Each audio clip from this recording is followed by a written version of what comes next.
Hello everybody, we're reading from Revelation chapter 7 and today is October 13th. Now this is kind of a turning point here because this is during the second half of the Great Tribulation period.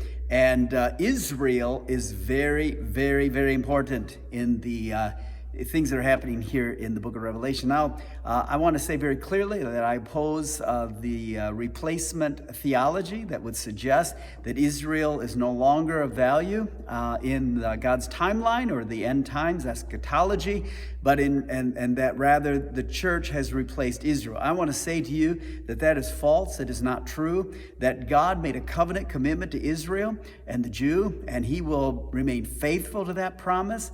And think of it, everything we have is a result of the Jew. I mean, Abraham, you've got Isaac and Jacob, you've got, then even the birth of Jesus, who's Jew and coming from a Jewish mother and a father, and everything we have is a result of Israel. And God has not forgotten His promise to Israel. We have been blessed, having been grafted in, but it's all about Israel, and the land of Israel plays a significant role. And this is a reason why the Bible warns us that to those, if we're good to Israel, we will be blessed, and if we're not good to Israel, then we will be cursed. And that was the promise given to Abraham from the very beginning, is I'll bless those who bless you, and I'll curse those who curse you. And so we've got to understand that God's timeline, the importance of Israel, and why this is such a significant, why it's important that we have a significant understanding of this. As we go into the 7th chapter, we begin to see this Israel's role begins to come out. Midway through 3.5 years into the tribulation, they're going to suddenly realize that they've been deceived. The Jews have been deceived by the Antichrist. The Antichrist will then initially will try to present himself as the Messiah. So much of Israel will embrace him because he'll have signs and wonders. They'll embrace him as the Messiah. Then about halfway in through that, he will break the covenant that he made with Israel, and then his true colors will begin to come out. He'll set himself up as to be worshipped, and they'll begin to realize they've been deceived. Well, during that time, the Bible tells us that there have been 144,000 Jews, or rather evangelists, 12,000 from each tribe of Israel, and they will then begin to present the real Messiah, Jesus Christ. And they will go forth as evangelists, and they will be very, very effective. In fact, how effective will they be? Well, look down in the 9th verse, and it speaks about a great multitude which no one could number. These are the first fruits of the 144,000 evangelists as they go out. Now think about this. They have gone out to preach Jesus as the Messiah that had been rejected. And Jews right and left are going to embrace Jesus. There's going to be this tremendous awakening among them.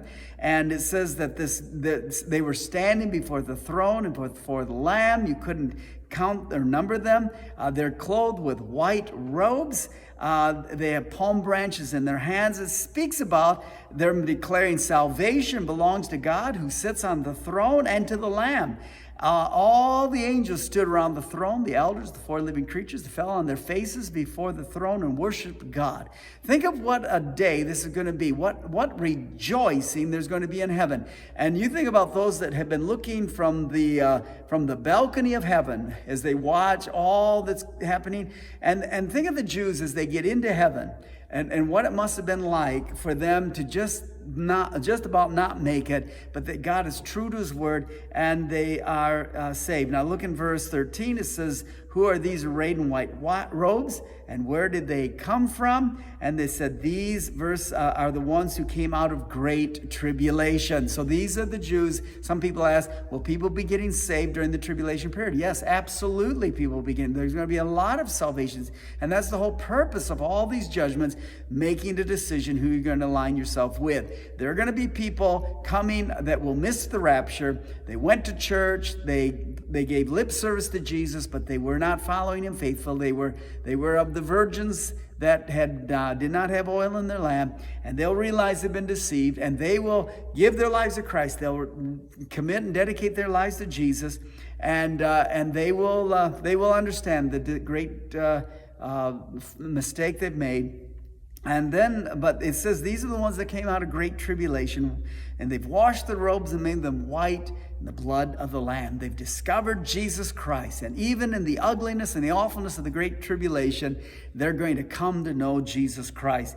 And they're going to serve him before the throne night and day. Can you get a feel for the kind of atmosphere that's going to be in heaven? Look what it says. The Lamb who's in the midst of the throne will shepherd them and lead them to living fountains of water, and God will wipe away every tear from their eyes. You see, there's going to be momentary grief in heaven. Some people have had the idea that when you get to heaven, you won't have any recollection. But no, there's going to be momentary recollection of those who left Christ, that abandoned Christ, that turned away from Jesus, and will feel the grief. Maybe sons or daughters or moms or dads. And we know the tribulation, the turmoil. But the fact is that God's going to wipe all those tears away.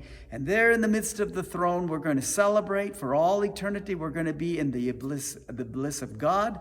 And what a time that's going to be. And we're going to be so glad that we held on, we were faithful. Now remember, in chapter 4, the church is going to be there. Those who are waiting and expecting his return. This, though, represents those who were left behind. And during the tribulation, they gave their life to Jesus. And now they were martyred, or they gave their lives for Jesus, didn't take the mark. And these are the ones that will be there, the multitudes that will be worshiping Jesus Christ. So what is the language here? Get your life right with Jesus. Make sure you're living for him.